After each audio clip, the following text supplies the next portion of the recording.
Annonceurs, entrepreneurs, promoteurs et chefs d'entreprise, choisissez dès à présent votre meilleur partenaire média, Ideal Production. Ideal Production est basé à Cotonou au Bénin. Ideal Production, le partenaire exclusif de Sika TV en Afrique.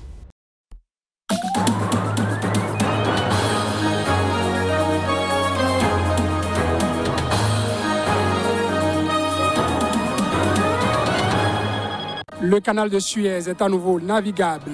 Le navire qui obstruait le passage a été remis à flot, a annoncé son autorité.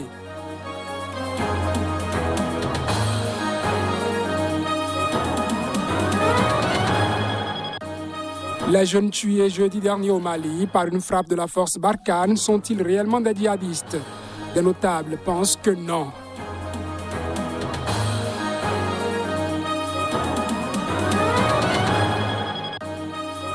Guy Brice Parfait Kolelas n'a pas pris part au processus électoral au Congo-Brazzaville jusqu'à son terme, selon un parti allié. Il saisit la Cour constitutionnelle pour l'annulation du scrutin.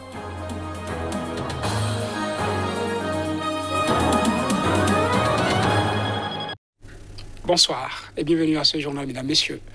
Le chef de l'autorité du canal de Suez a annoncé lors d'une conférence de presse à Ismaïlia, en Égypte, la réouverture du canal après la remise à flot de l'Aïda-Givin, un porte-conteneurs géant qui obstruait cette voie cruciale pour le commerce maritime. La voie est désormais libre. Des navires ancrés en Méditerranée depuis près d'une semaine ont entamé lundi soir la traversée du canal de Suez, débloquée après la remise à flot de l'Ever Given, un porte-conteneurs géant qui obstruait cette voie cruciale pour le commerce maritime. Les premiers navires ont commencé à circuler dans le canal autour de 18h. 16h GMT, a annoncé le président de l'autorité du canal de Suez lors d'une conférence de presse à Ismaïla lundi soir. Au total, plus de 400 navires chargés de marchandises, de pétrole ou encore de bétail étaient restés bloqués aux deux extrémités du canal et dans le grand lac Amer, un lac salé au milieu de celui-ci. Chaque jour d'immobilisation a entraîné des milliards de dollars de pertes. Lundi à l'aube, le navire de 400 mètres de long et de plus de 220 000 tonnes, battant pavillon panaméen, avait commencé à bouger après la libération de sa poupe. Les manœuvres s'étaient poursuivies à l'aide de plusieurs remorqueurs jusqu'à ce que le navire se retrouve de nouveau brièvement coincé en travers du canal, selon des sites de surveillance et des témoins sur place. Selon l'assureur Allianz, chaque jour de blocage du canal a pu coûter entre 6 et 10 milliards de dollars. La valeur totale des biens bloqués ou devant emprunter une autre route a différé selon les estimations, oscillant entre 3 et plus de 9 milliards de dollars. Selon les autorités du canal, l'Égypte a perdu entre 12 et 15 millions de dollars par jour de fermeture du canal, emprunté par près de 19 000 navires en 2020. Le blocage avait entraîné une explosion de ces images détournées de façon humoristique sur Internet ces derniers jours. Au Mali, 6 jeunes ont été tués jeudi dernier dans le nord-est dans une frappe décrite par la force française Barkhane comme visant des djihadistes. Des notables locaux parlent de simples chasseurs tués alors qu'ils traquaient le gibier. Quelques jours après la mort de 6 jeunes dans une frappe dans le nord-est du Mali, un notable de la commune explique qu'il s'agit de chasseurs tués alors qu'ils traquaient le gibier. Mais Barkhane parle d'une frappe visant des djihadistes. Apparemment, les jeunes tiraient sur des perdrix ou, je ne sais pas moi, peut-être des lapins avec un fusil de chasse.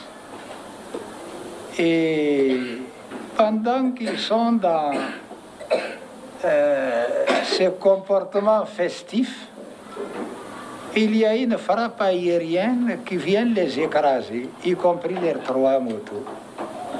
Voilà ce qui s'est passé. Et ceux qui se sont déplacés, le constat qu'ils ont eu à faire, c'est qu'il y a 6 victimes et 3 motos brûlées. Et ils ont été surpris par cette frappe. Bon, je ne sais pas la frappe vient de qui. Moi, je ne saurais le dire. Mais dans le parler populaire, on parle éventuellement d'une frappe de Barkhane. Si, c'est la force Barkhane. Je ne comprends pas comment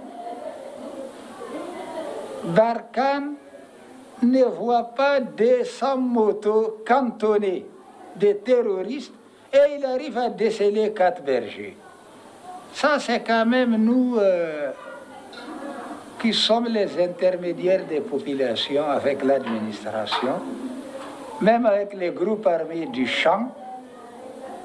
Vraiment, ça, c'est troublant. C'est la deuxième fois en quelques mois qu'une intervention aérienne donne lieu à des versions aussi opposées de la part de l'armée française et de locaux.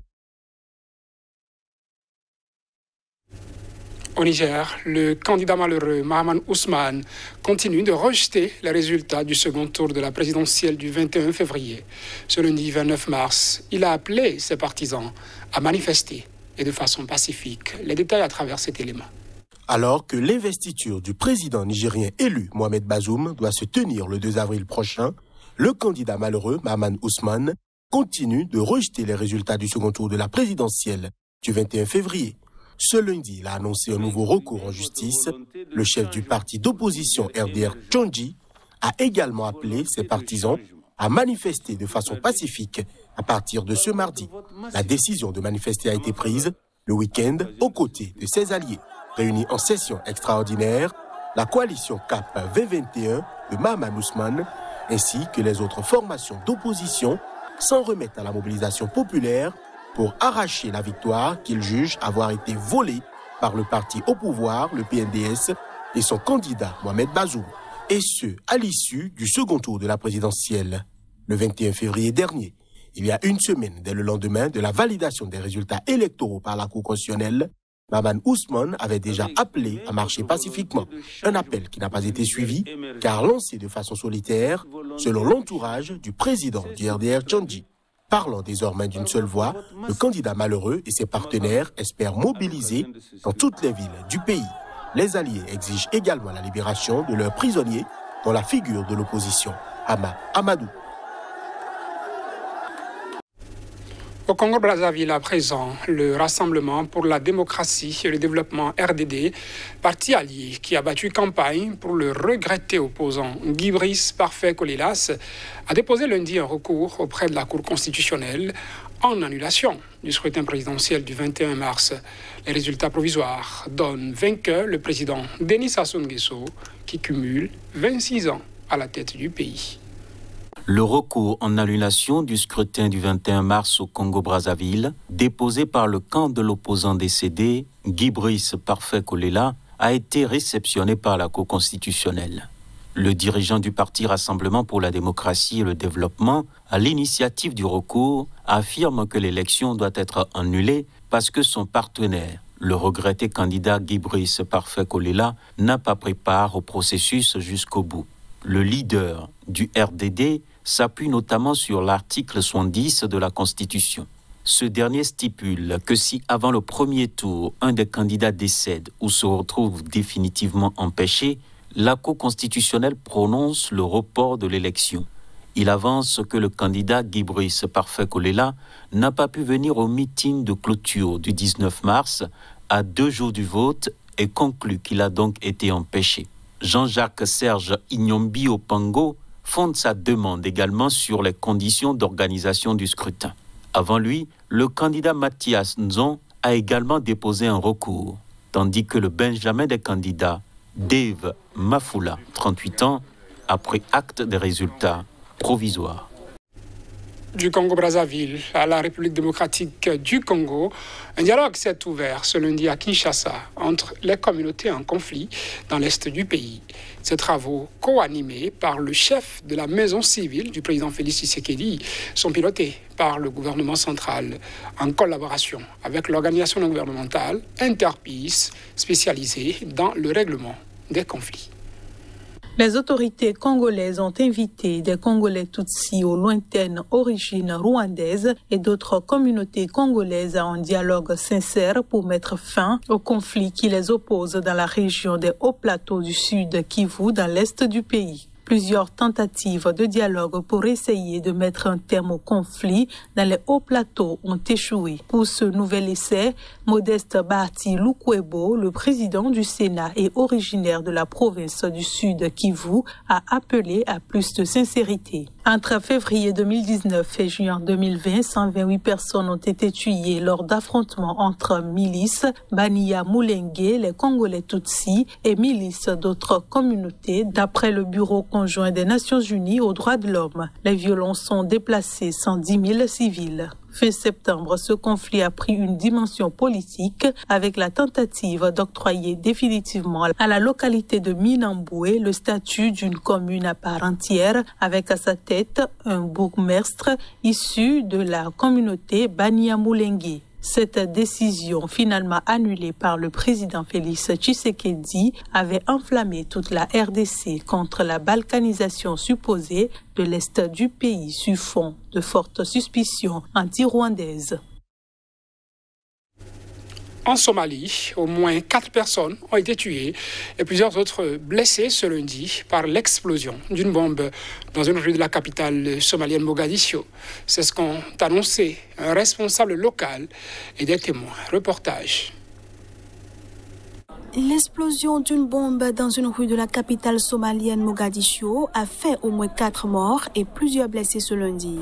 Mahad Shirlawe, un responsable local, a affirmé à la presse que l'énorme explosion visait son véhicule mais avait tué des vendeurs de rue. Dieu nous a sauvés de la tragédie, mais des civils innocents qui avaient des activités autour ont été tués. 4 personnes ont été tuées, plusieurs ont été blessées, certaines gravement, a-t-il déclaré. Une mère et son fils en bas âge figuraient parmi les tués selon des témoins. C'était horrible. Elle vendait des habits dans un magasin le long de la route au moment de l'explosion. Elle est morte sur le coup, un éclat l'ayant frappée à la tête, a affirmé Saliban Ali, un témoin. Un autre témoin, Mohamed Nour Adan, a dit avoir vu un nourrisson à côté du corps d'une femme. Mahad Shirlawe a accusé les islamistes somaliens Shebab d'être responsables de cette attaque qui n'a pas été revendiquée dans l'immédiat. Début mars, les islamistes Shebab ont revendiqué l'explosion d'un rickshaw, un tricycle motorisé, piégé devant un populaire restaurant de Mogadiscio qui a tué 10 personnes. Et c'est la fin de ce journal, mesdames, messieurs. Merci de l'avoir suivi et merci de votre fidélité au programme de Sika TV.